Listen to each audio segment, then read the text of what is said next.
All right. What is going on, everybody? Welcome back to another Serious Angler podcast powered by our friends over at X2 Power Batteries. As always, I'm your host, Bailey Egbert, and joined with me is the captain, Mr. Andy Full. What's going on, dude? Oh, not a whole lot. You know what I can't wait for? A lot of things. To be a weekend warrior.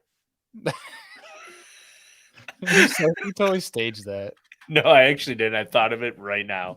I was like, we're talking shenanigans, so I'm going to be funny. And I just pulled up the hoodie because I That's was actually a wearing it. really cool hoodie. What is that? Yeah. A guy in Wisconsin. Let me see if I can find his page real fast. It's either Wisconsin or Minnesota. Stockton to Fly. I bought it. Minnesota. Yeah. Stockton Fly to Fame. And this dude literally just like cranks up like Oh, awesome like that's pretty sick. fish portraits and stuff. And I Heck yeah. saw the hoodie because Josh Douglas wears them, and I saw one of his pages, Oh, and I was that's like, where I've seen it. yeah, and I was like, man, I need that hoodie, so I bought it. Like this one's sweet, it says "Crank a Tank," Crank like attack. that's awesome, and he draws it all too, so it's not like digitally like drawn up. So like Yeah. he draws everything like sweet fish portraits and crap. So yeah, You know who makes some sick apparel that I wish I had money left over to just spend on splurge on things is the Achigan brand yeah, oh yeah. I'm talking about. They're awesome apparel, awesome smallmouth apparel. Yeah, yeah, they're like a very smallmouthy brand. They have the Smallmouth podcast, like Mm. legit just about smallmouth, Yeah. which I'm a big fan of. I dip in on specific episodes from them. But they do a bunch of collab posts with oh, what's his name? He's like a Hoosier State Fishing or something like that. Hoosier Fishing. Yeah, I know who Honestly, you're talking about. Yeah. dude, he's freaking hilarious. Huh. Like he's one of my favorite Instagram pages to watch, just because the reels that he makes. I'm like, one, this takes time. Like he obviously puts in a lot of effort behind this, like in order to make these like Applause. fake mullets. Like he's like dealing with like or passing by the crackhead going down the river or something like that. Like it's just the funniest stuff ever, which everyone thinks about, but no one thinks like, hey, this will make Yeah. great content. The dude's great at social media. What's his name? I think it's what, Derek Burton, right? Is that his name? I Derek. don't. I'll be honest. I am disrespectful to his social media performance and not knowing his name, but I know his Instagram name anyways, his username. But yes, Yeah. he's really good, I really fun. it is Derek. I just pulled it up. It's freaking hilarious. Like some Dude, of the he's stuff awesome. he's got. Yeah, Like, he's so good. And he's got a beautiful mustache. oh yeah, mustache and mullet, rocket. Well, the mole's fake. Yeah, party on Garth. Yeah, that's right. Well, folks, another Friday show for you guys. As you can tell, no guest for today. You guys are stuck with Andy and I. We've been liking doing these things, and we're definitely going to incorporate these way more into the year. Today's show, we really didn't even come in with like a topic or like, here's what we're going to talk about tonight. We're going to riff raff. We're going to see where the night goes because today, I'll be honest with you, I am whooped. I have editing still to do for the rest of the night, and I'm going back fishing tomorrow. And all day today, I was doing a photo shoot with the fine folks over at TH Marine. Great time over there. A lot of fun. Cool content coming on TH Marine's page. And some cool products as well that I can't expel of yet. I don't know. Is expel the right word? Expose. I think that's Exposed, yeah, yeah. exposed, definitely. You can Expel. tell Yeah. you have fish on the brain, and you've been on the water all day. You're like numb between the ears. I get it. I know Dude, that that too. sun after a long day in the water is something else, man. Yeah. It'll knock you out more than like 10 beers. Let's get on a tangent here. What is worse, the frigid cold or the sun? Sun, 1000%.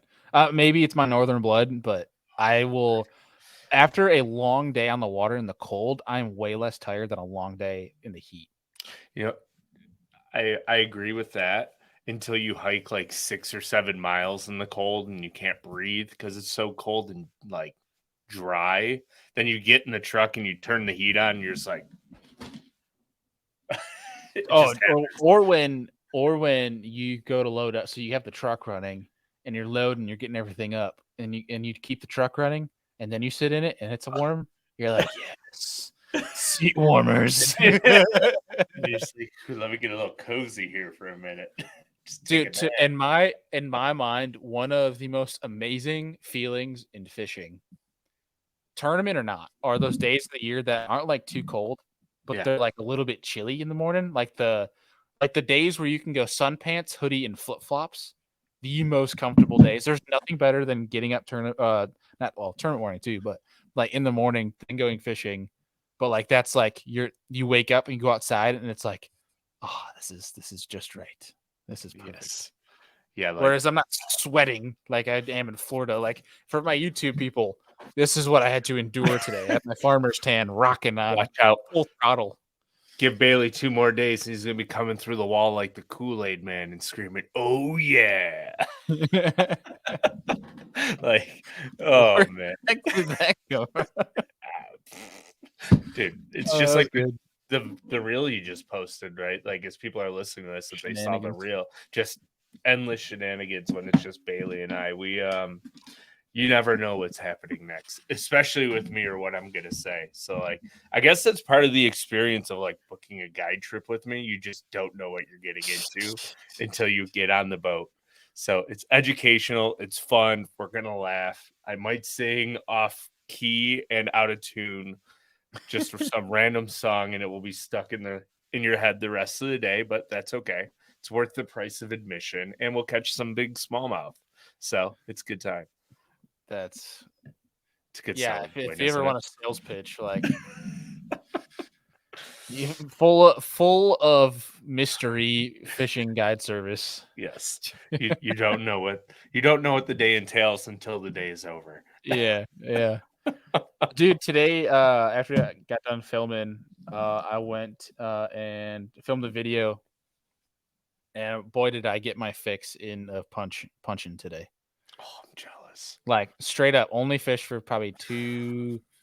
Well, when I look at the GoPro footage, I thought I was fishing for 4 hours. I was technically from the moment I started the GoPro, which is when I launched, to the moment I stopped the GoPro, which was when I got off. It was like 2 hours and like 15 minutes, something like that. And dude, I caught like 20 fish, had two over 5 pounds, a 4.5, and a 3 Just punching. rub it in. Just rub it in. Like, and I caught one swimming a worm. Like, Ooh, it that's was fun. fun. It was fun as heck. Speed worm or cutter worm? That is the question. Neither. Oh, A okay. bitters worm. Oh, hey, can you get me some of those and bring them home? Dude, I ordered Mui put me onto him, and I think I ordered probably 30 packs. So yeah, I Yeah, should. Oh, I hope I don't have any left. Being that yeah, the bite on Harris chain, hopefully that's going to be good next week. But yeah. if not, then I will give you some. Schnupp and I were talking earlier, talking about lure lab, and that's what we're talking about: is speed worms on Saturday. And he was talking about the bitters worms, and I was like, "Ooh, I gotta ask Bailey if he can get me some." And then you said it, I was like, "Ooh, winner!" Yeah, Because I don't know, like swimming a worm has become fun. Like I really look forward to the end of June where I can go swim one around here and catch the big very. ones. I honestly don't catch a lot of. I've been throwing a decent amount the past 2 years, and I don't catch a lot of big ones, like actually swimming it at a Yeah, relatively fast speed. it's just hopping. It's crawling it or you're dragging it, and you're waiting to feel like when there's holes in the grass, and then you kill it. Yeah, And because when you bring it up, it's not like a Senko where it's just kind of like super lazy and it comes up. get that Like tail. the tail kicks and gives a little bit of action. Where it's like sometimes you can bring it up and it's like boom, rings the dinner bell. But it's like it's a super interesting bite because, especially here in Florida, like when you work that thing super slow, like a lot of people they use speed worms, so people think that they're like covering water, but what a lot of guys do that I actually picked up from a trip down here last year is guys will throw those big speed worms, but they'll just slowly drag them through the grass. And when those fish pick up on them, it's a really ferocious bite. But if you set the hook right away, you're gonna miss every single one. Yeah, you have to So let them chew it. it's a dong, and you reel, so you're slacking like you go 1, 2, your line's taut, 3, 4, and then swing. Like it's maybe not at 4 seconds, but like there's times, dude, where like you can give them 3 seconds and you still miss them because they only have half of it in their mouth. Like Stupid it's yeah, fish. it's it's a weird bite, but like you can give them a little while, and like you just like it's what's super cool is it, and what I like about it, especially when fun fishing or practice, it teaches you patience with Yeah. bites, which I think is super cool because then you can literally you're just watching your line like this, and they're just like biting on it further and further, and you're like, "Do I set now? Do I set now? I don't know yet. I When do I don't set? Will know he yet. set?" Yeah, man. All I remember is that one tournament we fished last June, and I was like, Fun. I'm gonna swim a worm, and you're like, what? It's like I'm gonna catch him on this. And that one boat started off, and I think it was first cast. I caught one, and then you picked up a worm and caught one. We had probably 14 pounds in the first 3 casts of the day. It was dumb. And I was like, Because, well, no. I broke off my first cast today on yeah, a fish. yeah. And then you caught like a 4.5. I caught like a 4 when I finally retied. I can't remember who caught the next one. Well, I But think they stopped biting for a minute, and then one of us threw a drop shot in and caught one, and yeah. then Well, no, I know for a fact we had like 14 pounds, which I called it. I said we had 8, but we had 14 pounds of 3 fish. Because I I was mean like, that I one get spot, dude, we basically won the tournament on. Besides the one fish you caught shallow. yeah, I'm like in 1 inch water swimming a worm by a dock. That bite was pretty sweet too. Skipped it way up underneath and just it's like it's the same thing. I waited like 2-3 seconds. We should have filmed because I would like to see like we had some hook sets that day. Oh, and the smallmouth I caught swimming the worm, that was stupid. Yeah, I was like, "What?" They started just jumping like crazy. I'm like, "That's not a largemouth." I was like, small, brown one, brown one. Yeah. Yeah, we really do need to just film regardless if we're going to post it publicly or not. Yeah. That's a thing for people. Like if you're an angler, especially nowadays, like if you're trying to one, try to get more sponsors or you're trying to grow your social media page or like you're thinking you're going to grow a brand and you're not looking at content as one of your number one priorities. Like obviously fishing is number one priority, but if content isn't your number 2 or 3, you're going to fall behind the pack. To be honest, like it's an unfortunate truth nowadays is like there's very very very very little people that are able to do fishing full time without social media. I think guides have it the easiest in regards to not be able to do it without social media. Would you defer to that? I feel like So there's still some traditional methods as a guide to get trips without social media.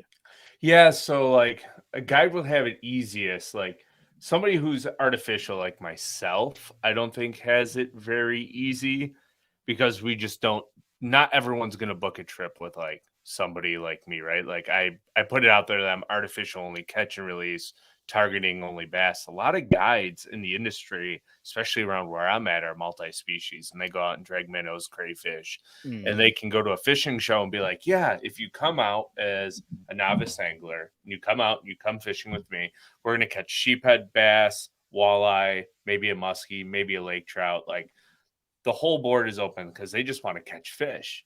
Me, right. I'm straight all in on artificial only, trying to target the biggest bass I can.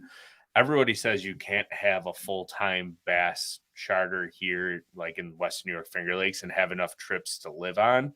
And I feel like I'm getting to that point where I can do that without doing other things. But for the guides that do every species, it doesn't matter. They just take people fishing to catch fish.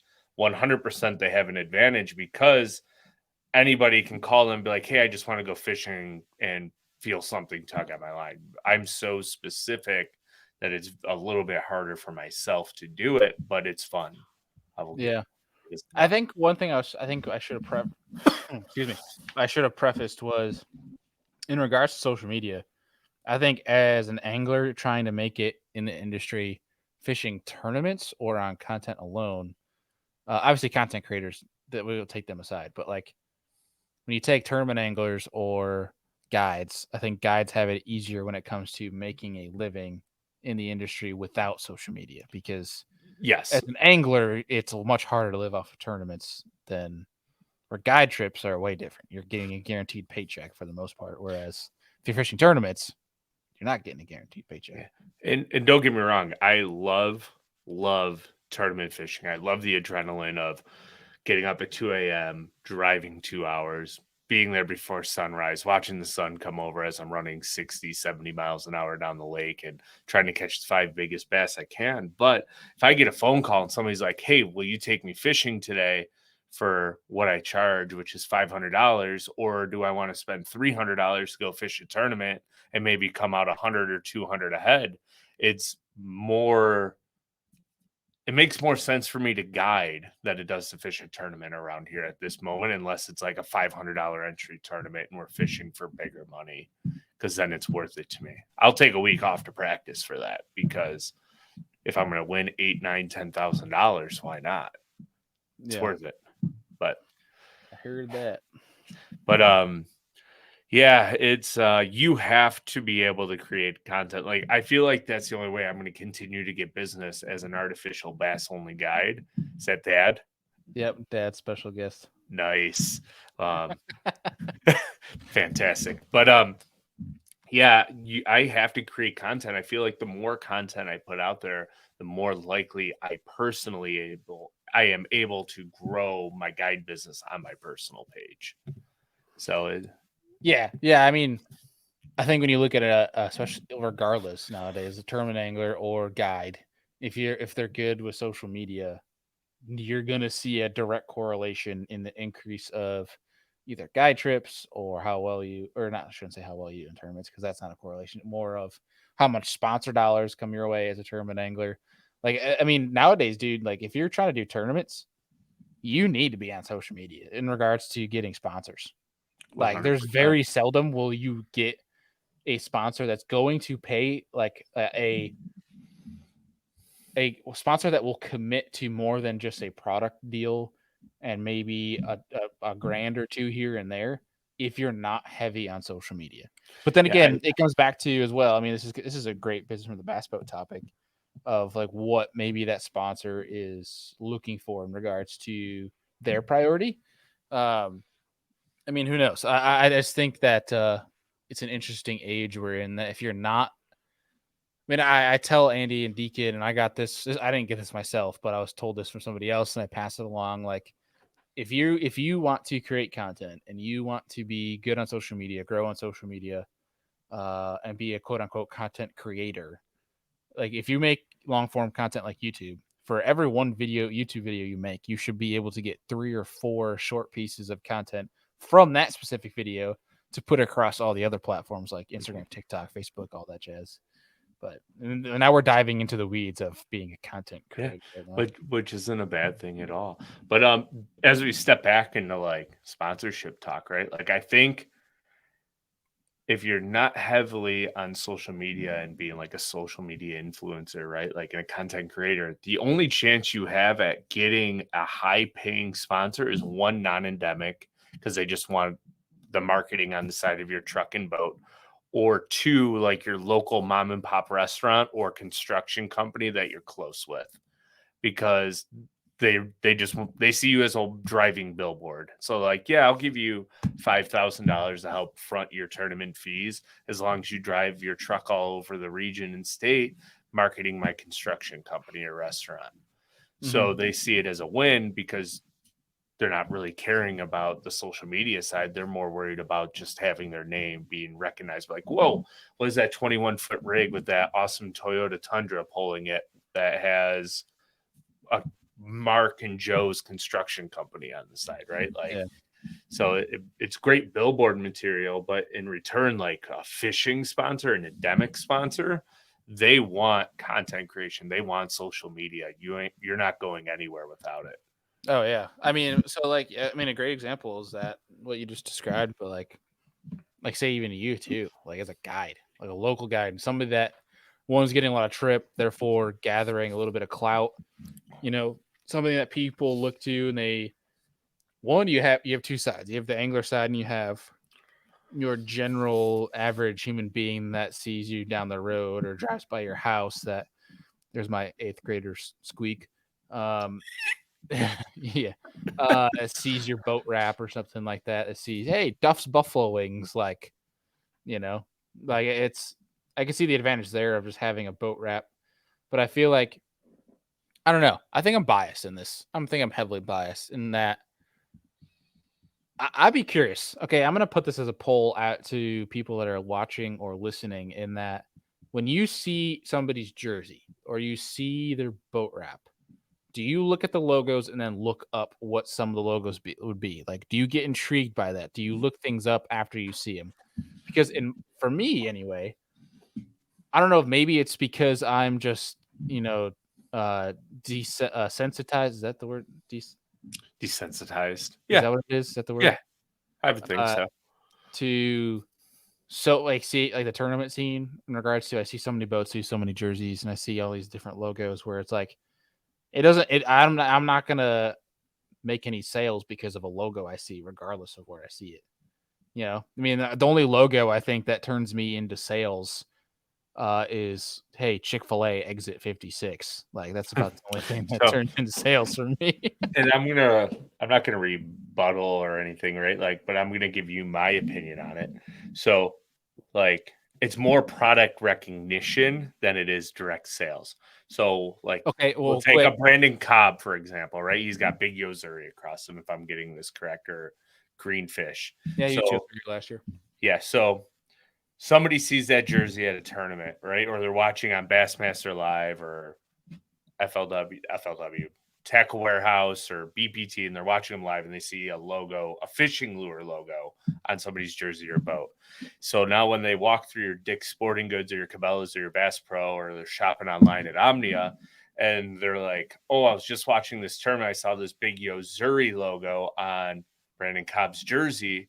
Now he sees Yozuri or she sees Yozuri in a store and they have product recognition to a pro. So now they're like in their mind, and I might be thinking too deeply into this, but in their mind, they're like, oh, that professional uses this lure. Maybe it's good. I should buy one and try it. And I think that's what the companies are trying to do is product recognition by paying people to slap a logo on their boat and jersey to make that product recognition. So they're like, oh, that professional angler, Kevin Van Dam loves Strike King jerkbaits or Strike King lures. Why is Kevin Van Dam's name on the Slasher jerkbait by Strike King? So now they're like, oh, I have to buy this because it's the best jerkbait because Kevin Van Dam's name is on it. So it's all product recognition. It's not just selling you something, it's making you think about the bait in the product when you walk through a store and then you buy it because they were talking about it or it was on somebody's jersey on TV. Okay, I'm gonna rebuttal that, and I'm gonna say, look at like Bassmaster weigh-ins, for example. Sure. Or I mean, some people have in their jerseys too. When you see Ranger boats does not need any more recognition, like brand recognition. They're It's not. fair. They're well beyond that phase. I will say though, I think the only thing that's still I could see boat wraps and truck wraps because the amount of miles that these guys put on is ridiculous. And the amount of people you run into that don't know what bass fishing is or don't know what those fishing brand logos or non-endemic logos are, I can see that being worth it because there might be some people that see that because you don't see wrap trucks and boats every day, especially in Mm-hmm. certain parts of this country. So I can see that being of value. But I think from a jersey standpoint, in my mind, I think you're hitting if you're affecting anyone in regards to checking out what that logo is these days, it's a very small percentage of people that I think will churn over and at least go look at it. But I think if anything, what jerseys are still around for is because a brand wants to be associated with that angler. Like when you look at Rapala on Brandon Palaniuk, you're not being like, oh, what is Rapala? Everyone knows what freaking Rapala is. Even if you barely fish or don't know what fishing is, chances are you've probably seen the Rapala logo. If you go That's to going to be different this year now that he's Megabass and not Rapala. True, very good point. I didn't even think about that when I said that. Like, people are, if people haven't saw like his announcement post or Megabass's announcements post, like when he walks across that stage wearing a Megabass jersey, like people are gonna be like, "What?" It's gonna be interesting. I feel like I got a feeling like he posted a little sneak peek and he might have like a camo wrap and everything this year, which would be interesting for Yeah. BP. But regardless, what I'm trying to say is like I could still see a company paying a good amount of money, depending on the angler, like a Brandon, obviously, everyone wants to be associated with Brandon, but like I feel like that's the only thing jerseys are doing now, unless there's very specific like new companies out there. I can understand why you'd have that logo, like BMP Fishing on his logo, his own logo on that, or who else has one? Like Luke Palmer has his own logo as his main logo on his jersey. That's different. That's your own branding. That makes sense to me. But like, I don't know. I guess it's a weird thing. But if people have opposing viewpoints on this or points on this or things we're missing, please either comment or send us a DM. This would be cool to do a part 2. But Well, it's better than them all having to wear standardized Bassmaster Major League Fishing jerseys. Could you imagine how silly that would look? that'd be stupid as heck. But I guess I can understand though too. While I guess essentially I was bashing on jerseys for a second, but it's way better than guys showing up in sun shirts. That's looking like it doesn't look like a much of a spectacle as versus these guys in these flashy jerseys Yeah. with their Well, last names on them. What's I it's the can see why that NASCAR effect, right? Like true. Good let's point. step outside of Bassmaster. It's the NASCAR effect. How many NASCAR flame retardant jerseys have logos all over them, even though you never see them wear those flame suits, right? Like they're still all logoed up. And I think that's where they went with, because when they're walking from their truck in the pit crew area out to their car at the national anthem, and they're all standing there before they get in, you see them in their jersey, which is usually just their main title sponsor, maybe like STP or some other logos on it. But like even their flame suits are logoed up.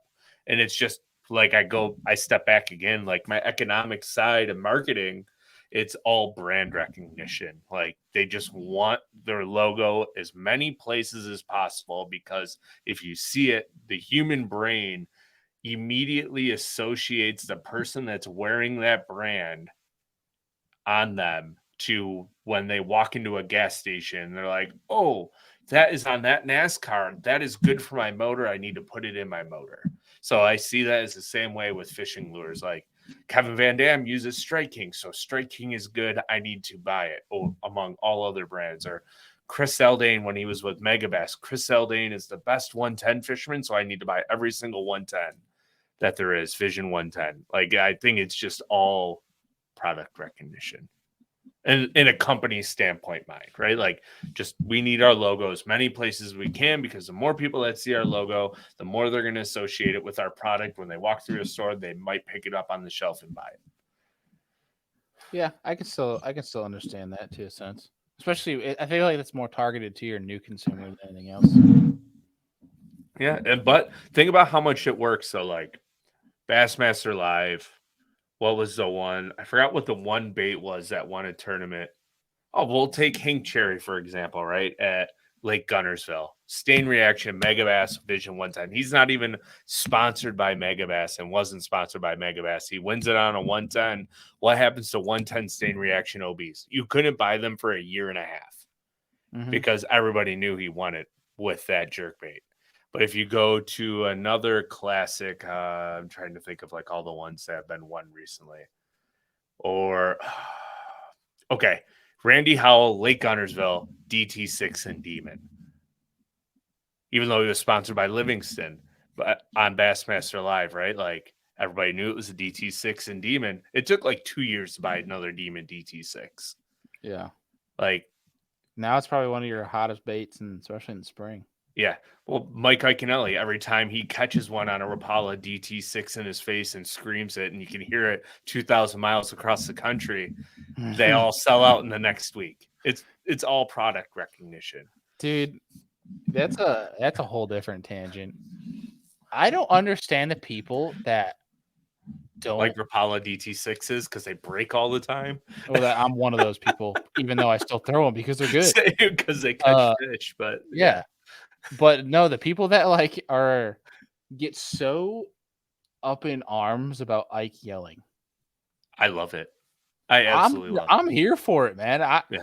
I think more emotion draws more eyes. Like if every angler that fishes just has straight face, like, and catches fish, every angler's like it, then people look at that, especially if we're talking about growing a sport. I mean, Uh, everyone's like, "Oh, this must be boring. These guys must not enjoy it." Whereas, like with Ike, like people are like, "Dang, this guy's getting pumped up," which is probably why Ike's just a huge name, right? Well, yeah, everyone loves him, but I don't know. I thought that I don't know why that popped in my head, but it was actually funny today. We're doing a shot with raising a bass type of thing, and I mean, like, I'm not gonna we won't sugarcoat it. Like, there's times where like when photo shoot, there's a little bit of staging because you want to get the right picture. Where it's hard to get the right picture, like in real time every single time. She's like, well, just kind of give the smile, get some energy into it, like when you lift the bass. And I'm like, so like here or like Mike Iaconelli, like where do you want me at? Like that was my joke of the day today. Yeah, like you want me to Mike Iaconelli this?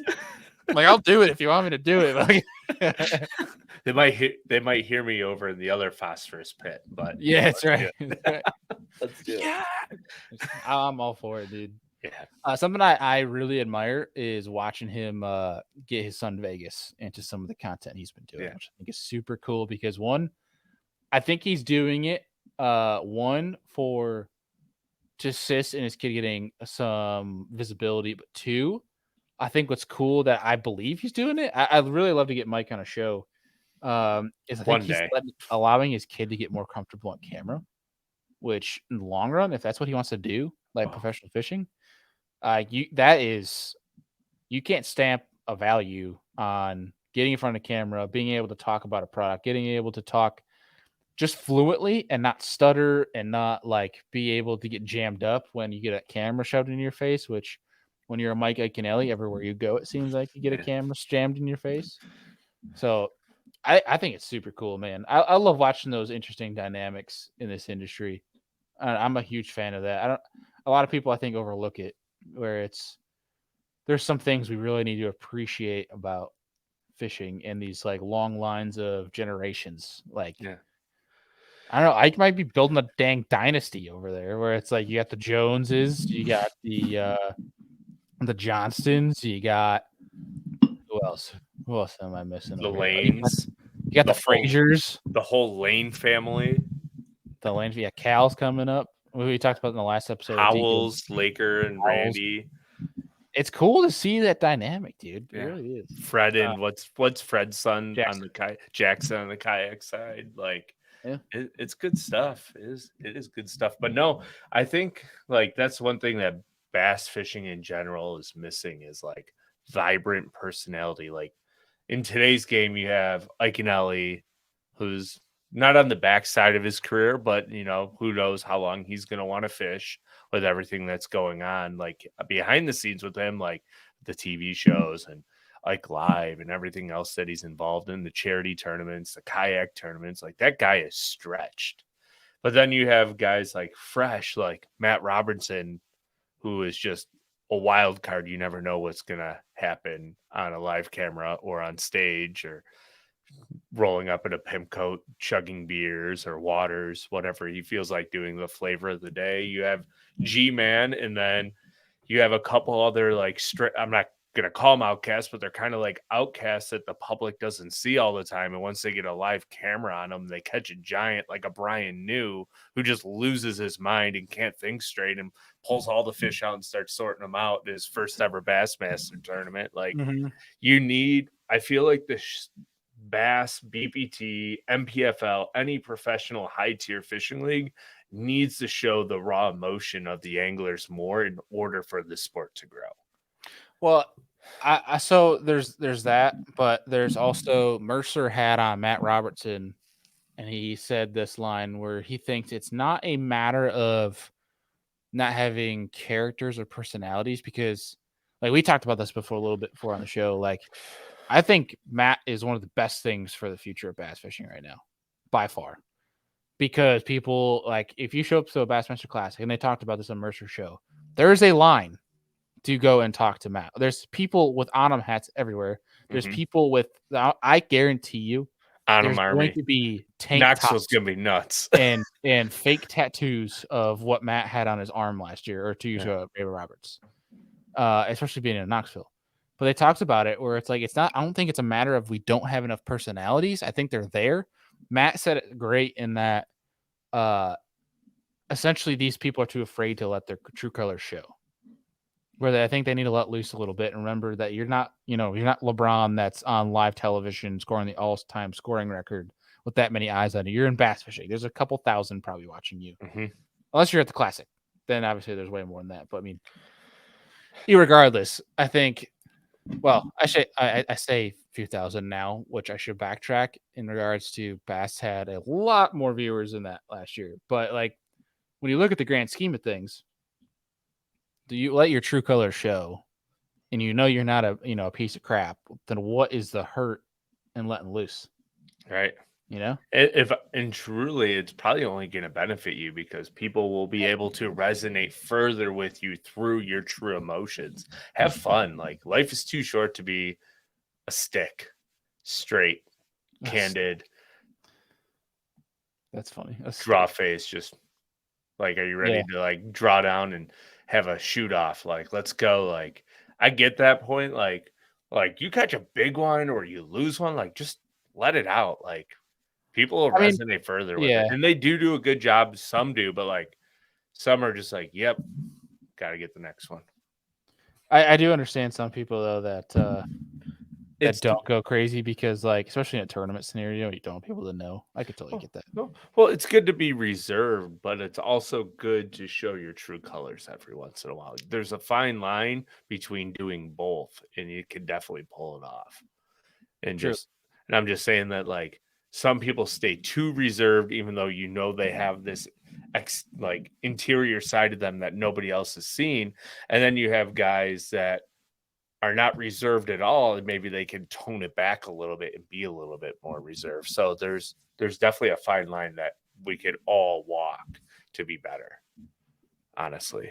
So Yeah, I think this is a whole episode discussion, but what I'm more curious to talk about, being that I'm in Florida, Lake Okeechobee, oh MLF my Tackle god, Warehouse Invitationals. 31 pound bag today on day 2. Like Big old bags. Well, he had 14 on day one, 31 pounds on day two, and he's in second place.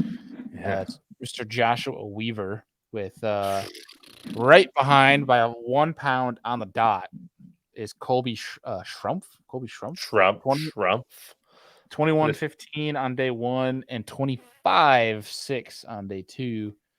And I think they have consistent. is it date? How many days are there? Is it a 3-day event or a I 4-day believe event? it's 3-day. I believe. I could be wrong. But how about B Lat with a 7:13, right? Like, yeah. Yeah, he's on a spinning rod too. Woo, good for him. I was watching it on day one. It was pretty impressive.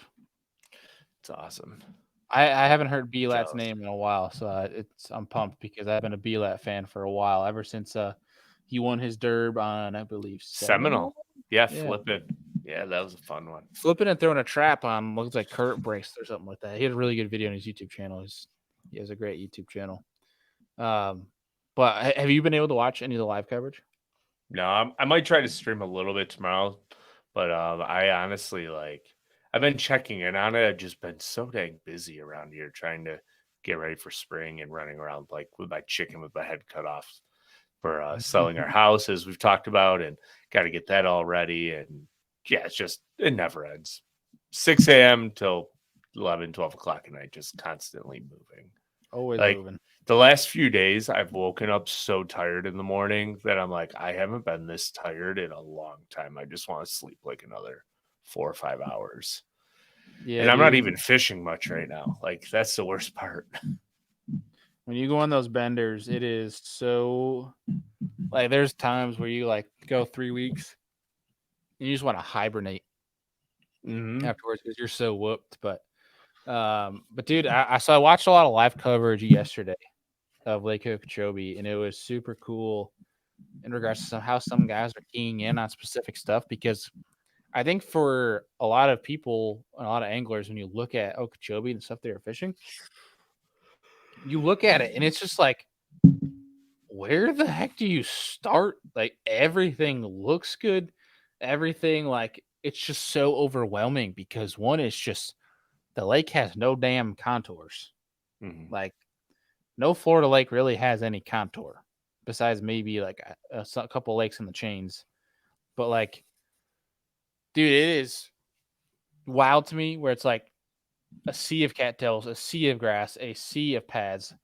And it's like, what do you differentiate with each other besides like, well, here's my thing. So I know how you differentiate, right? There's your bottom hardness, depth change, like even like a half-foot depth change can be huge. Pad stems, that type of deal. If it's floating grass or if it's grass that's actually rooted, like, but how do you cover that much ground at practice? Like you see these guys that are running through like giant fields of pads, and it's like, how do you know where to run in practice? How do you know where to run in the derb? Like, there's not like any like crazy boat lanes like a normal lake. Like Florida's wild to me. I don't know. It's weird, dude. Yeah.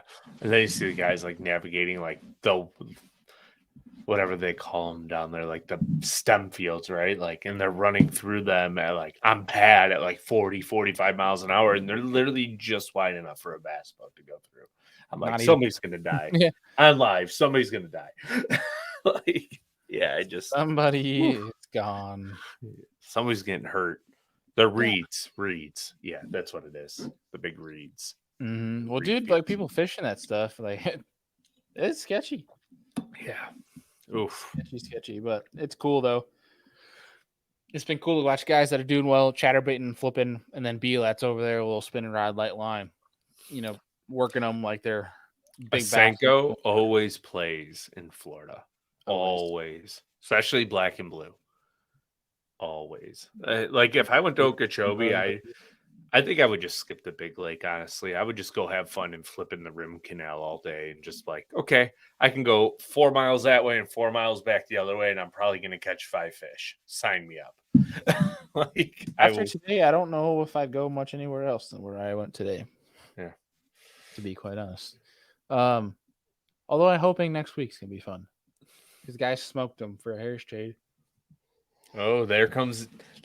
Normally that's me. Yeah, I know. Yeah, first yawn of the night. We're gonna be wrapping up here soon. It's not too long of a show for Oh, tonight, but I'm whooped, and I'm like, it's like I have today, and then this weekend we're gonna start practice for the Harris chain. First Toby BOS event. Chasing Hardware starting for season 2. Excited to start filming that. I'm sitting there. I'm like, oh god, like I'm tired after today.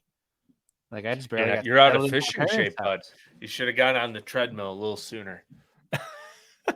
It's hard to get on the treadmill in New York. We're frozen.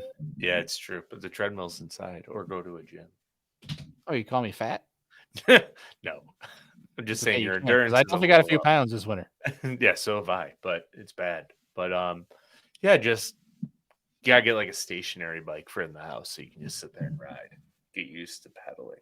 No, I got back on a this body weight deal of because like my body's so damaged from sports growing up that I'm back on like doing like body weight stuff. But I think Oh, the most important thing for me, especially as a kayak angler, that you're sitting most of the day, I am stretching every day. mm, That is like so like underrated in like doing quality stretching that no one I think really talks about much. Uh, but also really what I'm trying to do is do a really good job this year of. So I never like ate bad on the road. I mean, there's times where I stop for Chick-fil-A or something like that. There's always the gas station snack every once in a while, big old or bag of just beef like jerky for 19.99. yeah, whatever that might be. But like on the road, I mean, like you follow or like the different tournaments I did where I camped last year, like it was peanut butter and bananas for breakfast, and then peanut butter sandwiches for lunch, and then peanut butter sandwiches for dinner. Like trying to make it as cheap as possible. Where I Nothing might wrong with that though. need It's to high mix in some, protein. yeah, but like mixing You in need some some fruit, veggies. mixing in Yeah. some carrots. Like you don't need to be able to cook stuff to eat your veggies type of deal. So weird tangent right now, but trying to do a little bit better with the health side to keep me energized on practice week, and that is going to start this weekend, which I'm pumped, dude. I'm pumped to go try to figure out the Harris chain. First event of the year. Practice starts Saturday. It's nice to see the lake be off limits for 21 days. So that's pretty Mm, cool. mm. You're Yeah. gonna do fine. Go crack them up. We'll see. I mean, you know how I fish, so you know how I'm going to try and find them. We're not going to expose that right now, but I'm hoping if I find them the way I do, it's going to be interesting. We're going to have a cold front next week. Shocking. Tournament week. Go typical Florida, typical tournament time. Like just kind of the way it Where these goes. MLF boys get beautiful sunny skies for 3 days on Okeechobee and just blast Yeah. the bag. Well, the weird thing about Okeechobee is too, like a lot of times when they get a cold front, it doesn't get all the way to Okeechobee. It's like Orlando, Tampa is like the cutoff. It'll be like 55 in Orlando, and it'll be like 81 in Miami down at Okeechobee. So I just feel like they don't get the crazy cold fronts like more northern Florida does. But I don't think it's going to be that big of a cold front, is it? It's going to be warm here next week in Buffalo. Let's see. Like we're talking mid 40s next week in Buffalo, which is pretty nice. So Eustis, Florida. We have today 83. Tomorrow 84. Saturday 80 thunderstorms. Sunday high winds. High of 66, low of 51. Burr. Monday high of 68, low of 46. Tuesday low of 43, high of 70. And then Wednesday goes back up to 80. Thursday 84. But perfect timing. Saturday. 52. Friday the 52, low of 52, high of 71. Saturday low of 42 and high of 66. Beautiful. Right for tournament day. Gotta love it. Yeah. It's usually how it goes. We'll be lucky to catch a fish before noon. We're gonna have to catch our limit from and noon. Hope the wind doesn't blow to where they cancel it like they will sometimes for bigger tournaments on those lakes. So yeah, good luck. Yeah, they usually don't for kayak tournaments because kayaks can get out of it. Yeah, it's fair. But then you're all going to be packed into sardines in little areas. Yeah, but it's a little bit easier to be packed in sardines as kayaks versus packed like sardines in boats. It's true. Yeah, you have like an eighth of the circumference size. So something like that. Maybe a sixth, depending on the kayak and the boat. Yeah. Well, regardless, I'm looking forward to trying to break that place down. Got a few days to do so. Looking forward to kicking it with my buddy, Mr. Zach Hall, who I haven't seen in a long time. Pretty much since, I think, Susquehanna River in July. So Zach and I talk all the time. So it's good to get back on the track with tournaments with him. Hopefully the both of us can get back to the TOC this year. It should be pretty fun. Do you know where the TOC is yet? They have not announced. Although if you look on their website, the location says Alaska. Huh. Interesting. I doubt it's in Alaska. Pretty sure. I don't think there's a bass that exists in Alaska. If there is a bass that exists in Alaska, it's been killed 8 times over because they kill everything that's non-native. So yeah. Yes, or it is an ice cube. Yes. Well, it depends on where you are. Juneau has very similar weather to Buffalo. So well, they don't get as cold. Well, sorry, I'm gonna reverse that. We don't get as cold as them. That's true. It's true.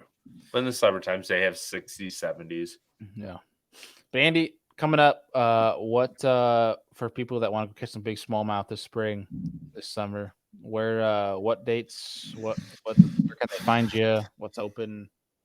So what is open? That is a good question because I feel like my dates are flying right now, like off the calendar. So right now in May, I have the 3rd, 9, 10, 11, 15th through the 19th, and the 24th of May. And then in June, it's more sporadic, but it's like 1, 2, 5, 7, 8, 9. And then my next break is the 21st. Damn. So, and I have some dates filled in July and August. So we're getting there. It's going to be a fun year. Big smallmouth. Somebody's going to catch a 7-pounder this year. Fingers crossed. It's going to be me. Yeah, I hope so. I'm going to catch it. I'm going to catch it real good.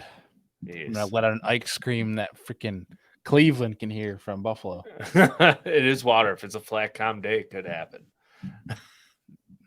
You never know. You do never know. Andy, anything coming up? Oh, well, I'll say this. Last order of business that I have on my end for people tuning in. 2 things. New video popped up on Be the Fish for this week. If you guys check that out, please do. Caught some spotted bass on the famous Lake Hartwell.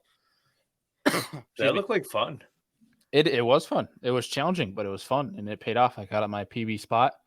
And then if you guys want any serious angler apparel, I know some people have been asking for it. Hats are almost in, and they should be shipping here in a couple weeks. They're all Richardsons. They're nice hats. A couple different colorways for serious angler and bits from the bass boat. If you guys want those or any hoodies, shirts, koozies, water bottles, thermoses, coffee cans, whatever the hell you want, on the website down below, seriousanglernetwork.com. Check it out. Would appreciate if you guys got yourself some apparel if you want to support this podcast further. Awesome. Yeah, check it out. It's good stuff. I look every day and I'm like, I should really buy some soon, but I don't know why I haven't. I just need to. I'm full of excuses. We can get you apparel, Andy. It's fine. I'd rather buy it, honestly, but that's just the way I am. Yeah. All right. Well, tell the folks any news that you have coming up on whether you got stuff coming up on the YouTube channel or anything else. YouTube channel until bass season kicks back up will probably be a bunch of steelhead films. I decided to finally start filming those.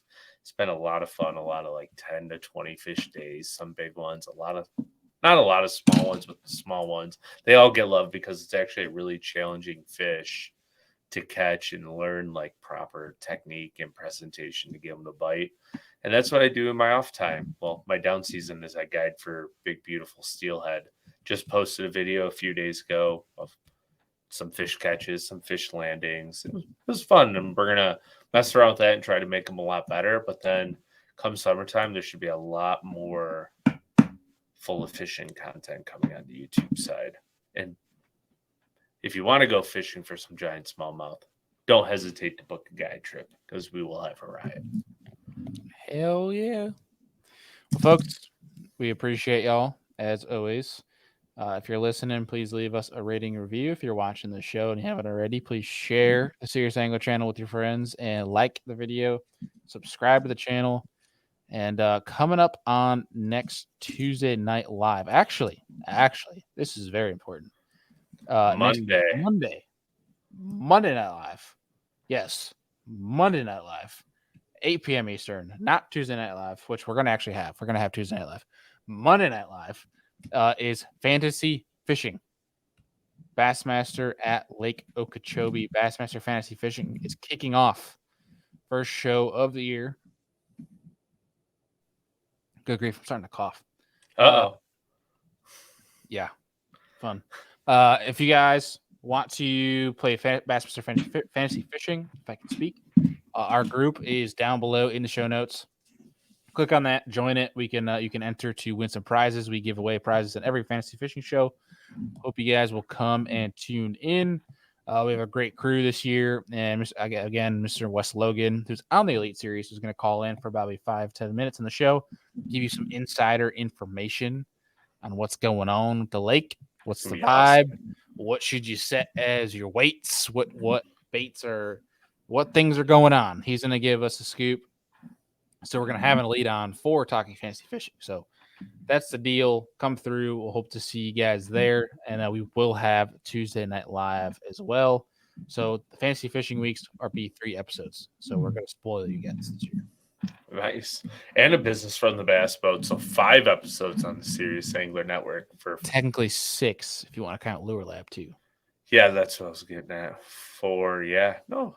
5. Yeah, 5. Yeah, 5. 5. You were right.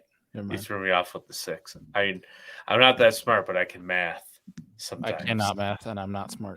So. Oh, stop it. But yeah. All right, folks. We appreciate y'all, and we'll see you next week.